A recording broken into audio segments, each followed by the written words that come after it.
Hello and welcome to Livewire Markets. I'm Ali Selby and today we're going to be taking a deep dive into L1 Capital International's new exchange-traded managed fund.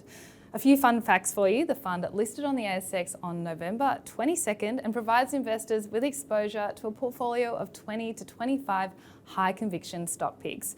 To learn a little bit more about this strategy, we're joined by L1 Capital International's Chief Investment Officer, David Steinthal. Thank you so much for joining me today, David. I'm really excited to learn about this fund. Great to be here, Ali. Why are you launching an ETMF now, given that you believe the macro environment looks a little bit more challenging than it has been? Yeah, we do think the world is slowing down. Now, to be clear, we don't think it's crashing. We think things are slowing. And in that kind of environment, we think picking the right businesses and really having a focus on quality really matters. You know, for the past couple of years, any company could kind of increase their prices and blame inflation. That's just not the case now. Consumers are under pressure, and only companies with really strong sustainable advantages have got pricing power. So you can still do well in this environment, but it really is about picking the right industries and businesses. Why the ETMF structure versus, say, like an LIC listed investment company structure? Sure. Well, the ETMF is open-ended, which means you can always get in and out of the fund at net asset value. So some people just prefer buying on the stock market, and you can do that now by buying an L1IF is the ticker code. Or you can continue to invest in the fund in an unlisted format at net asset value. So it's just about giving people the choice, but always being able to get either daily liquidity or market liquidity from the ASX at net asset value. What are the three core beliefs of this fund? Sure, so our first is our disciplined approach to quality, and it's our internalized way of assessing quality, and we look at 5 factors. We really want to invest in companies that have got sustainable business drivers, in well-structured industries. We really like industries with 2 dominant players, call that Noah's Ark. They've got to be really well managed, and that's critical to us. We have to have absolute confidence in management. The fourth is really strong financials, so high returns on capital, strong free cash flow generation, expanding margins. And then companies need to be commercially addressing ESG considerations to position the business well for the next 5 years. So that'll be the first thing I'd point out.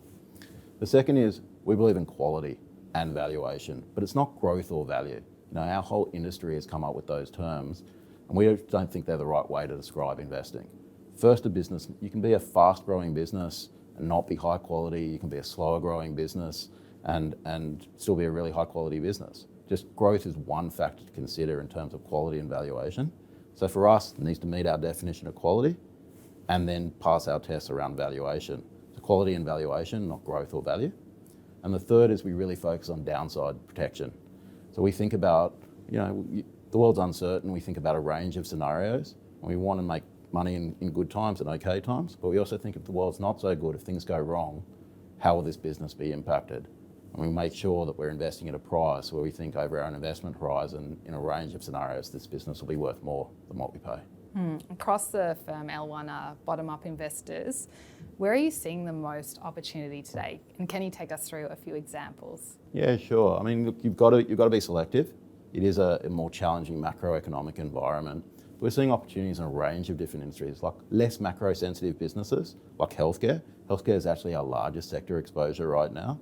So we've been investing in companies like UnitedHealth, the largest insurance company in the United States, also provides a lot of home healthcare and those kind of services, or HCA, the largest for-profit hospital operator in the US. That's one area that we've been investing in recently. Another would be infrastructure spend. The governments in the US in particular, but also Eastern Europe, funded by the EU, are spending huge amounts of dollars on infrastructure, and commercial activity is really strong because there's been a lot of commercial activity brought back, building semiconductor facilities and the like, not just in the US, but around the world, but outside of sort of Taiwan for geopolitical reasons. So companies like Eagle Materials and CRH, they provide the building products to enable that construction to happen, and they're doing really well in this environment. We think they're going to continue to do well for years to come. We still like technology, and we think there's going to continue to be a lot of spend on IT, cloud computing, AI. That's an area we think there are pockets that are getting pretty frothy. So we've actually reduced some of our exposure to some of the tech businesses, but we still like Microsoft. Microsoft is winning in cloud computing. It's probably the best positioned business in AI. It's one of the few companies that can actually charge more already today for AI-enabled products, whether it be software development or we're all going to pay a little bit more to use Office because it's going to help us with our emails and those kind of things. It's winning in IT security and the like. So it's not as cheap as it was. We think it's fairly valued, but we still think it's a really good investment. And then sometimes we look in areas that other people don't. We invest in all sizes of companies like Microsoft, but also small companies that are sort of in the $5 billion range, even all the way down to $2 billion. So one area would be sustainable packaging. And consumers don't like to see plastic floating in the ocean, and consumer companies don't want to see that, right? Amazing stat for you, but there's still 25 billion foam cups used in the US every year. They're banned in Australia, the US still uses them. So we've got an investment in graphic packaging. And they're all about sustainable packaging, cardboard-based packaging that can be recycled. They're spending serious money. They've built one plant, they're building another plant. That'll be cutting-edge technology. They'll use less water, produce less CO2. They'll enable 15 million coffee cups to be recycled every year. And those coffee cups can then get repurposed into new coffee cups or other kind of packaging. So it's not a fast-growing business, but it's trading on a PE of 8. We think it'll be on a 15% free cash flow yield in a couple of years. So we're seeing opportunities in small caps all the way through to Microsoft. Thank you so much for sharing your insights today, David. I really enjoyed learning about the fund. Thanks very much, Ali. If you enjoyed that too, don't forget to subscribe to Livewire's YouTube channel. We're adding so much great content just like this every single week.